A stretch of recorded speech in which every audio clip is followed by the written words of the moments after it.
حضرت عبدالرحمن بن عوف رضی اللہ تعالی عنہ حضرت سعد ان سے کہتے ہیں کہ میں بہت زیادہ امیر ہوں، میرے پاس بہت زیادہ مال ہے، میرے پاس مال و دولت کی کمی نہیں ہے، بہت زیادہ میرے پاس مال ہے۔ اے سعد یاد رکھنا، آج مدینہ کے اندر رسول اللہ صلی اللہ علیہ وسلم نے مجھے اور تجھے ایک دوسرے کو اپنا بھائی کہا ہے اور کہا ہے کہ اپنے بھائی کا خیال رکھے۔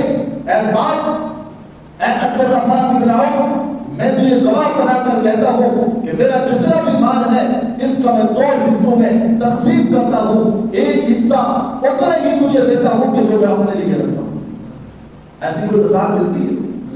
مہاجرین کے ساتھ ایسا معاملہ کسی مسلمانوں کے اندر 1400 سال کے بعد آج تک کوئی مثال پیش کر سکتا ہے؟ یہاں تک بس نہیں ایسا، ساتھ نے کہا کہ عبدالرحمن یہاں تک بس نہیں، بلکہ میری نکاح کے اندر 2 بیویاں ہیں۔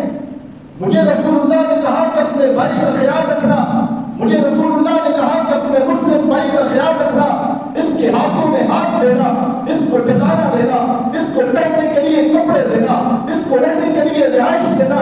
اے عبدالرحمن یاد رکھنا، آج میں تجھے گواہ بنا کر کہتا ہوں، میرے عقد کے اندر، میرے نکاح کے اندر میری 2 بیویاں ہیں۔ آج رسول اللہ صلی اللہ علیہ وسلم کے اس فرمان کے بعد، رسول اللہ کے اس حکم کے بعد، اے عبدالرحمن میں اپنی ایک بیوی کو طلاق دیتا ہوں، عدت کے بعد میں اس سے نکاح کرتا ہوں۔